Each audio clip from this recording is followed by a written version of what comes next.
गति का दूसरा समीकरण, गति का दूसरा समीकरण क्या है भाई? s बराबर you plus you T plus half A T square. T क्या है यहाँ? टाइम, टाइम, ए त्वरण, त्वरण, टी तो वही समय आ गया, यू प्रारंभिक वेग, प्रारंभिक वेग और एस दूरी। दूरी।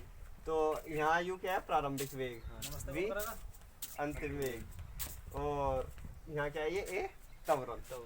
तो यहाँ वस्तु का त्वरण क्या है? वस्तु का त्वरण, वस्तु का त्वरण, वस्तु का त्वरण, वस्तु का त्वरण बराबर इसकी v और u के बीच में प्रवणता, v और u की प्रवणता। प्रवणता क्या हो? प्रवणता लंब बटे आधार। लंब क्या है इसमें? इस वाले समकोण त्रिभुज में लंब क्या है? BD और आधार AD। तो क्या बनेगा यहाँ से? वस्तु का त्वरण A BD upon AD, BD upon AD। अच्छा भाई, BD क्या है? त्वरण। हाँ। AD क्या है? AD किसके बराबर है? टाइम, टाइम के। तो यहाँ से BD, यहाँ A रख दिया, त्वरण, A की इसमें मल्टीप्लाई कर दी, क्या आ गया? A2, AT। यहाँ BD, ये रहा BD, यहाँ AD की जगह क्या रख दिया? T। AD की जगह क्या रख दिया? T, T।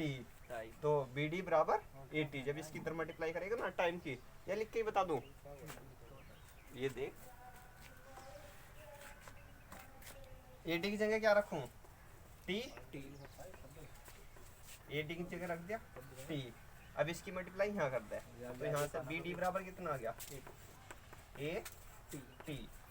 अच्छा, अब हमें निकालना भाई OABE का क्षेत्रफल, इसका कितना क्षेत्रफल है? OAB का। हाँ, तो हम निकाल लेंगे वस्तु द्वारा तय की गई दूरी, जो इसने दूरी तय करी ना, हम वो निकाल लेंगे।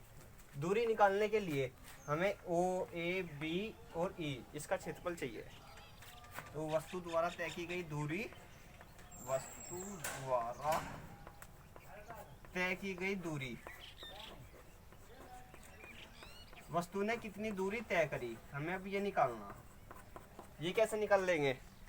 हम इसका क्षेत्रफल निकाल लें अगर जो, तो हमें दूरी कितनी चली वस्तु ने, ये मिल जाएगी। तो OABE का क्षेत्रफल, OABE इसका क्या निकालना है हम? क्षेत्रफल। OABE ये क्या हो गया? आयत, और ये ABD त्रिभुज, यानी आयत का क्षेत्रफल प्लस त्रिभुज का क्षेत्रफल। आयत का क्षेत्रफल OABD का क्षेत्रफल प्लस इस त्रिभुज का क्षेत्रफल ABD, इसका क्षेत्रफल ABD, इसका क्षेत्रफल। आयत का क्षेत्रफल क्या हो? लंबाई गुना चौड़ाई। लंबाई कितनी? AB, OA, लंबाई होगी OA, और चौड़ाई कितनी होगी? AD। ये क्या इनका क्षेत्रफल हो गया? AD। ये हो गया आयत का क्षेत्रफल प्लस त्रिभुज का क्षेत्रफल क्या हो? 1/2 लंबाई आधार गुना चौड़ाई, 1/2 आधार कितना? AD और मल्टीप्लाई BD। अच्छा भाई, OA का मान क्या है? U, इसका मान रख दिया U। AD ये रहा AD का मान क्या है? T टाइम प्लस 1/2 AD का मान क्या है? T। और BD का हमने कहाँ निकाला था? BD का मान ये रहा, यहाँ BD का रख दे। B और D का क्या मान है? AT या UT, यहीं लिख दूं UT प्लस 1/2 A और 2 T हैं, एक T ये रहा, एक T ये रहा। जब T में गुना करेंगे कितना होगा? T², तो AT²। वस्तु द्वारा तय की गई दूरी S क्या से डिनोट करें दूरी को, दूरी। एस से। क्या गया, एस बराबर U T plus 1/2 A T square. S बराबर U T plus 1/2 A T square. क्या निकालनी थी हमें सबसे पहले, गति की दूसरी क्या है गति की दूसरी समीकरण, एस बराबर 80। हाँ एस बराबर यू टी प्लस हाफ ए टी स्क्वायर। हमें सबसे पहले वस्तु का त्वरण निकालना है। वस्तु का त्वरण यानी कि v और u के बीच में प्रवणता। प्रवणता क्या फॉर्मूला, लंब बटे आधार, लंब बटे आधा आधार। आधार कितना, टी t। इसमें यहाँ मल्टीप्लाई कर दी, बी डी बराबर 80। 80 आ गया। अब हमें निकालना वस्तु द्वारा तय की गई दूरी, यानी कि दूरी को कहीं से डिनोट करें, एस। से। एस निकालने चाह रहे हम, इसमें से वस्तु ने कितनी दूरी तय करी या निकालना चाह रहे भाई। तो हमें ओ ए बी ई इसका क्षेत्रफल पता होना चाहिए। तो हमने इसका क्षेत्रफल देखा, इसका क्षेत्रफल यानी आयत का क्षेत्रफल, एक तो आयत बनना है इसमें, और दूसरा क्या बनना, त्रिभुज। आयत का क्षेत्रफल प्लस त्रिभुज का क्षेत्रफल। आयत का क्षेत्रफल लंबाई गुना चौड़ाई और त्रिभुज का क्षेत्रफल लिए। इसमें दोनों की इनकी वैल्यू सारी पिट कर दी, तो क्या आया फॉर्मूला, एस बराबर यू टी प्लस हाफ ए टी स्क्वायर। ये होगी हमारी गति की दूसरी समीकरण। अब इसका दूसरा तरीका देखेंगे हम। गति की जो दूसरी समीकरण है एस बराबर यू टी प्लस हाफ ए टी स्क्वायर। अब हम इसे दूसरे मेथड से कैसे सिद्ध करेंगे ये देखेंगे। वेग का फॉर्मूला बताओ भाई, वेग का क्या फॉर्मूला, वेग बराबर ए दूरी बटे समय कितने दूरी, कितने समय में उसने कितनी दूरी तय करी। वेग बराबर दूरी बटे समय, ये फॉर्मूला। अगर हम दूरी बहुत ही नगण्य के बराबर चलें और टाइम भी हमारा बहुत नगण्य लगे, तब हम उसे लिख दें डी एस दूरी बटे समय।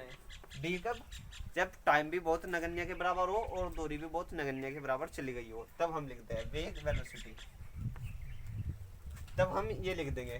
तो v बराबर क्या आ गया यहाँ से, v बराबर डी एस और डी टी। अब मैं इसकी मल्टीप्लाई यहाँ कर दूँ, क्रॉस मल्टीप्लाई कर दूँ, इसकी यहाँ कर दूँ, इसकी यहाँ। तब यहाँ से डी एस बराबर क्या आ जाएगा, डी एस बराबर इसकी मल्टीप्लाई यहाँ कर दे v डी टी। गति की पहली समीकरण क्या है भाई, गति की जो पहली समीकरण है हम उसका यहाँ यूज करेंगे। गति की पहली समीकरण क्या है, v बराबर u प्लस ए टी। ये गति की हमारी पहली समीकरण है। अगर मैं v बराबर u प्लस ए टी यहाँ रख दूँ, यहाँ v बराबर u प्लस ए टी रख दे, तो s बराबर v की जगह क्या रखूँ, u प्लस ए टी। यहाँ कहते हैं u प्लस ए टी और डी टी। अब दोनों ये डी एस है भाई, ये डी एस।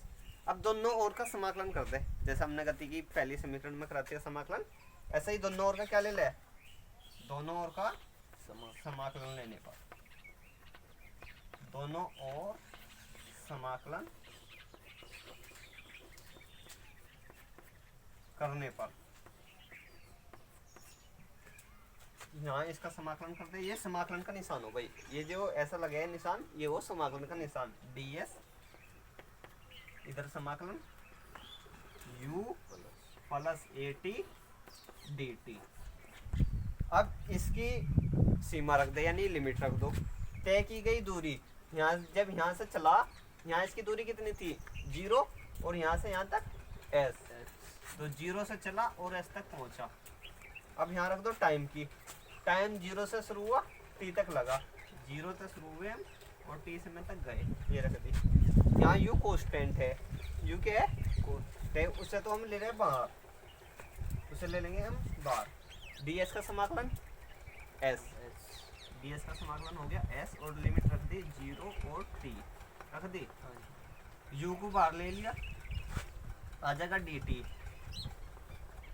इसकी लिमिट रख दो 0 t प्लस a बाहर ले लिया, यहाँ कितना आ जाएगा t, समाकलन में t और dt। लिमिट रख दे कितनी है 0 से t। अब ये इधर कर दूँ मैं भाई, यहाँ लिमिट रखेगा सबसे पहले अपर लिमिट t, फिर माइनस लोअर लिमिट 0, तो t माइनस 0, ये रख दिया भाई। अच्छा, अब यहाँ dt का समाकलन क्या हो, t, dt का समाकलन t, u बार है और इसकी सीमा 0 से t, 0 यहाँ t यहाँ रख दिया भाई। अच्छा, t का समाकलन टी का समाकलन ए बार है, टी का समाकलन टी स्क्वायर अपॉन 2, ये इसका समाकलन हो गया भाई। और यहाँ लिमिट रख दे 0 से टी, रख दी भाई। अच्छा तो यहाँ टी माइनस 0 तो कितना आ जाएगा, टी टी माइनस 0 टी आ जाएगा, टी 0 आ आ जाएगा जी। ये सॉरी 0 से एस है लिमिट, 0 से एस है भाई ये लिमिट, 0 से टी नहीं, ये तो टी तो समय के सापेक्ष है, समय के सापेक्ष रखी गई है, तो यहाँ दूरी है ना, तो एस आ गई। तो यहाँ कितना आ जाएगा, एस, ये आ जाएगा एस, रख दिया भाई। तो एस ये आ गया यहाँ। सबसे पहले अपर लिमिट रख दे, upper limit T, lower limit minus 0, ऐसे यहाँ रख भाई, प्लस प्लस ए, सबसे पहले अपर लिमिट टी स्क्वायर बटे 2 और माइनस यहाँ 0 का स्क्वायर बटे 2, तो 0 ये हो जाएगा। तो s बराबर इसकी मल्टीप्लाई यू टी प्लस इसकी मल्टीप्लाई यहाँ करते हैं ए टी स्क्वायर अपॉन 2 और 0 में करेगा तो 0। तो ये हमारी आगे यहाँ से गति की दूसरी समीकरण s बराबर यू टी प्लस 1/2, ऐसे लिखते चाहिए इसको 1/2 ए टी स्क्वायर, ये आ गई हमारी गति की दूसरी समीकरण। सबसे पहले हमने वेग का फॉर्मूला लगाया, वेग बराबर दूरी बटे समय। अगर हमारी दूरी भी बहुत नगण्य और समय की भी बहुत नगण्य लगा हो तब D S upon D T लिखते हैं। अब इसकी क्रॉस मल्टीप्लाई कर दी, डी एस इधर आ जाएगा निश्चय और इसकी मल्टीप्लाई यहाँ कर दी। मैंने यहाँ करा इसका गति की पहली समीकरण का उपयोग, v की जगह क्या रख दिया, u प्लस ए टी, ये रख दिया। अच्छा भाई अब दोनों ओर का समाकलन कर दिया, लिमिट रख दी, लिमिट रख तो ये लिमिट खोल दी और हमारा क्या गया, s बराबर यू टी प्लस हाफ ए टी स्क्वायर, ये है हमारी गति की दूसरी समीकरण।